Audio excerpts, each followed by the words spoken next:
Ooh, wow. That is a pretty impressive roll. I just don't know how much that helps us.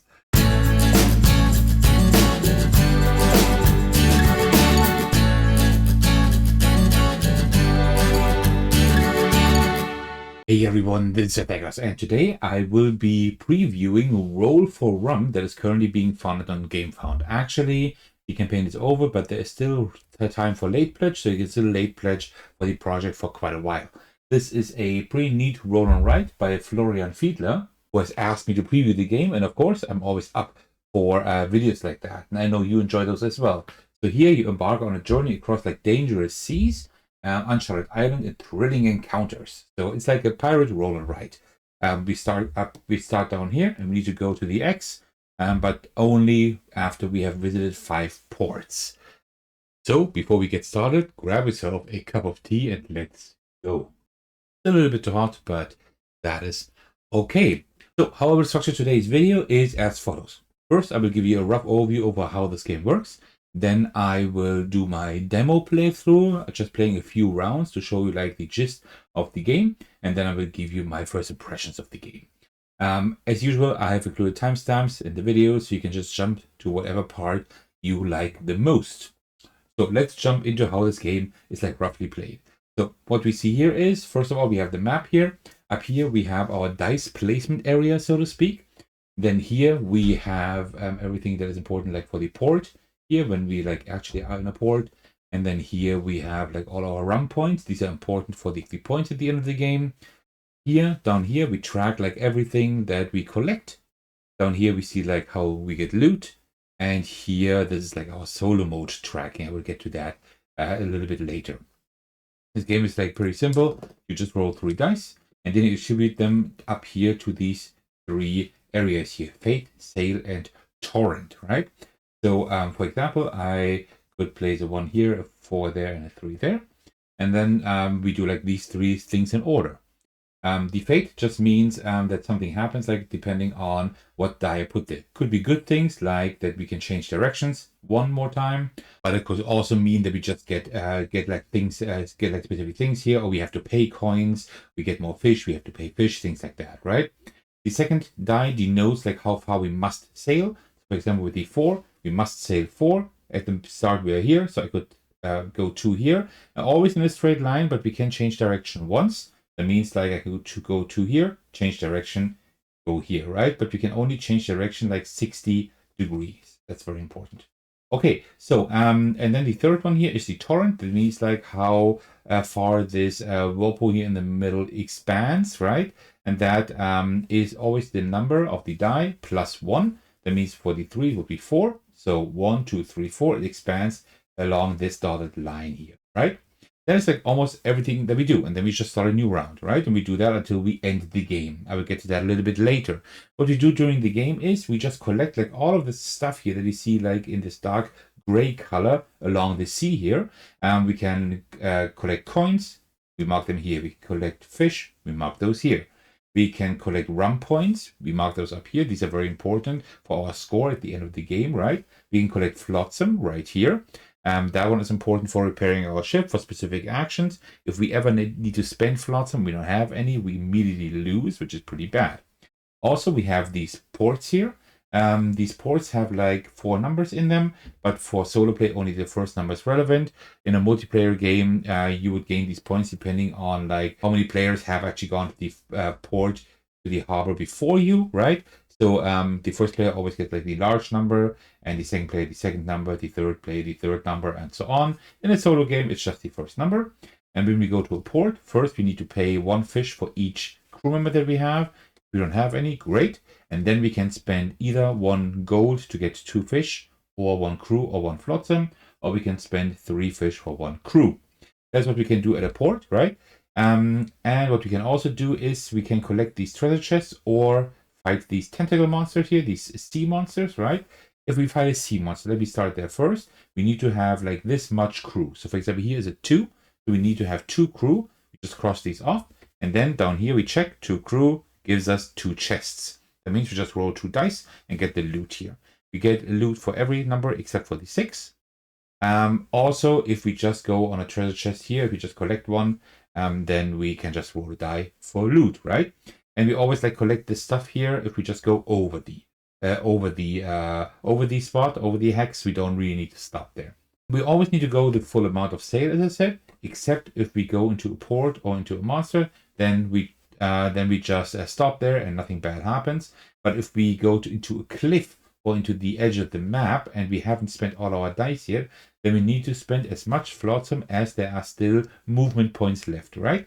That means if we, for example, if I, with the 4, I just steered here into the cliff, then we go 1, 2, there are still 2 missing, that means I need to spend 2 flotsam in order to repair my ship. If I can't do that, I lose, right? So, and that is like the main gist of the game. We are trying to go from here to the X over there, but we need to visit 5 ports first, right? And then we do the solo mode tracking. That means we there's like a calculation here that you first like kind of need to understand, but it's like you subtract the number of times you have used a 6 for your sail action from your rum points. All of that you multiply by 2, and then you divide that by the rounds played. It sounds very complicated, but in essence, what that means is you want to have as many rum points as possible in as little rounds as possible, and you don't want to use the 6 for sail too often, right? So few rounds, few 6s used for sail, and a lot of rum points. That's kind of like what we're aiming for here, right? And that's pretty much how you play the game. I think I have covered pretty much everything. If there's anything else I haven't covered, you will see that during gameplay. All right, so let's just start playing. I hope I will track all the rounds correctly, but this will only be a demo playthrough. We will not play through the entire game anyway. We'll just like show you a few rounds so you see how that works. All right, so 1 for fate is always good because nothing happens. Torrent 5 is quite a lot. Sail 5 is not too bad, actually. I could work with that. I can work with that. So what I will do is I will leave it like this. Fate 1 means nothing happens. That is actually, no, I will switch that around. Let me switch that. I will do Fate 5, and the 5 means when I get fish this round, I get 1 more fish. That's great. What do we need fish for? Well, mainly to like hire crew. We need like crew, right? So and then we will sail 5. That means I will now, we start down here. Now I will just go 2 into that direction here, right? This is 2 fish. So let me just circle 2 fish, and because we have the 5 here, our fate, we get 1 more fish. So now we have so now we have completed the entire row here. That means we also get 1 rum point, right? So we have our first rum point. The main rum points you actually get from visiting harbors. We will do that in just quite soon.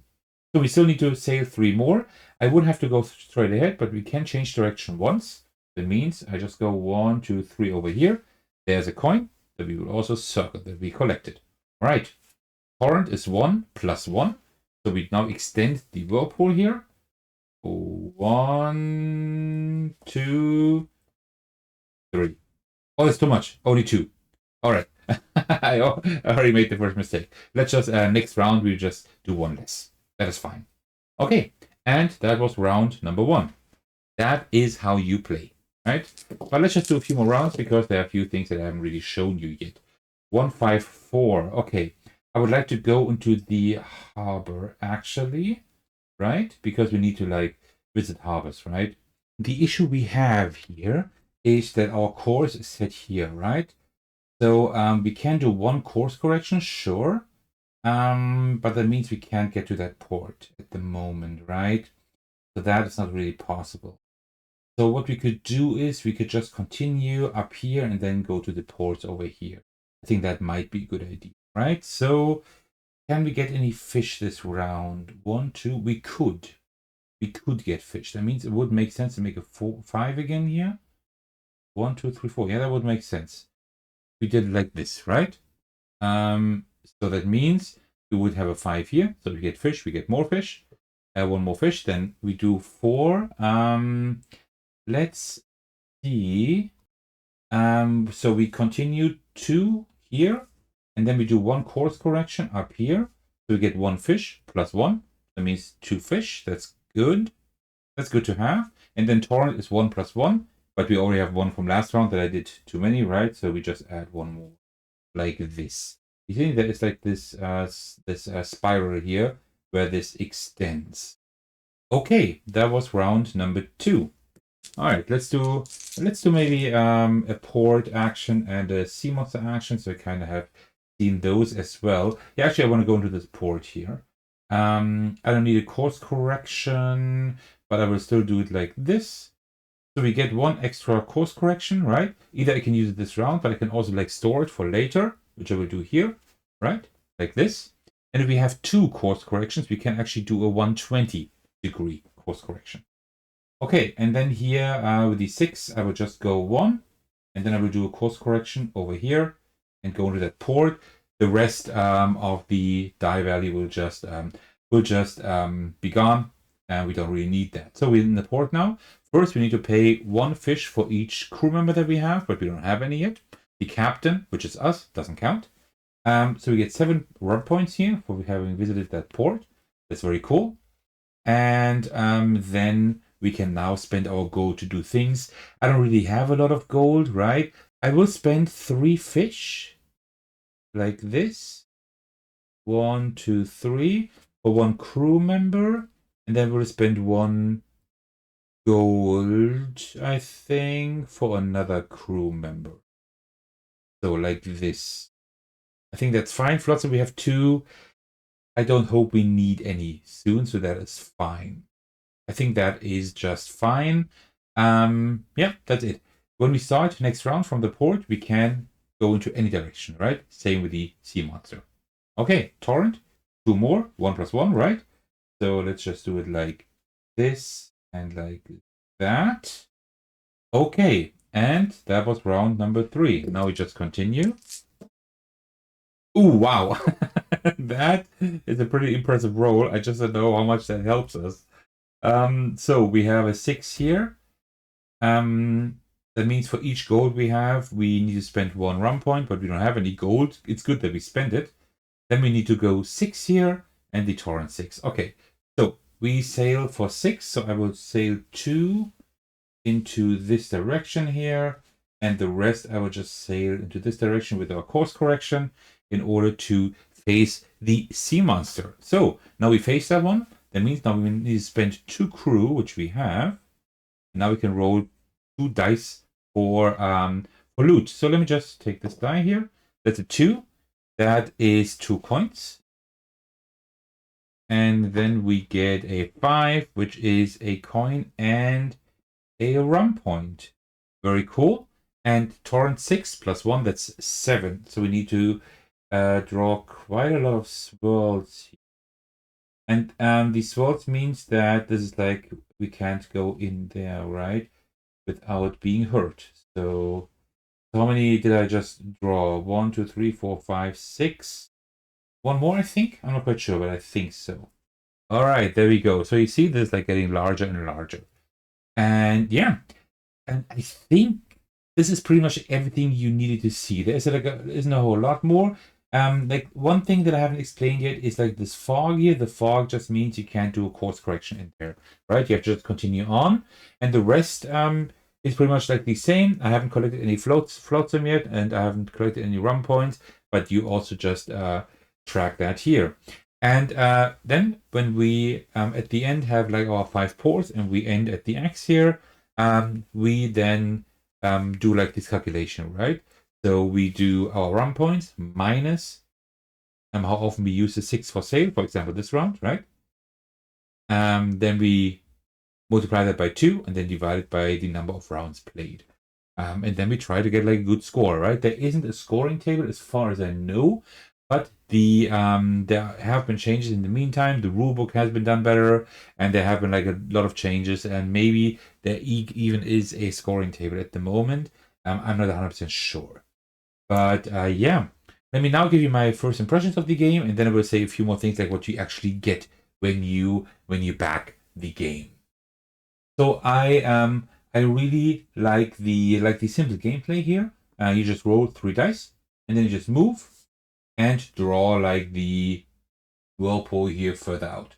That's it. And you only have the goal to get as many rum points as possible It hardly gets simpler than that. And that works well in solo mode, as you're trying to find a balance between being fast, not using too many rounds, but still getting as many rum points as possible. Yes, the ports here are actually the key here. One thing I found hard to see is where exactly you have to continue drawing these things here. There is a line indicating that, as I showed you, right? But it's kind of hard to see. But that's just a nitpick. The game works really well otherwise. It has a very clean art style and also layout. I like that quite a bit. Additionally, there are a lot of different maps and even map editor available when you back this project, so the replayability is quite high if that is something that is important to you. I'm always a big fan of that, and that is a really, really cool idea. So yes, this is a very, very neat roll and write game where you like draw out your map and you're trying to like do as well as you can with your dice. Yes, we have seen that before, things like that, but this one works a little bit differently, right? Because you actually do have like resources you need to spend for other things, for like the sea monsters, for example, and for your crew. You need your crew for the sea monsters, but also you need fish for all of that. If you can't like use your die rolls well enough, you have to use the flotsam here, right? Otherwise you lose, so because your ship like gets destroyed. So there are like a lot of interesting things here. But I think like the main draw of the game is actually like all the different maps and the map editor. And I think that is what really makes the game shine. So if you liked what you saw today, feel free to check out the campaign. I will put a link to the campaign as usual in the description of this video, and then you can check it out for yourself. And if you do decide to check it out yourself, or you already have played the game, let me know down in the comments how you like it. Well, and that concludes my preview of Roll4Rum. I really hope you enjoyed this video, and thank you so much for sticking to the very end. As usual, I would like to thank you all for your support, especially I want to give a shout out to my generous patrons. And the big thanks go out to Thecos, who supported me at the highest tier. Thank you so much for that. I really appreciate that. You can support me by watching, liking, and commenting on my videos, subscribing to my channel, support me on Patreon, and joining my Discord server to hang out with me and my truly amazing community. But thank you so much for watching. I will see you in the very next video. Take care, everyone. Stay safe, and cheers.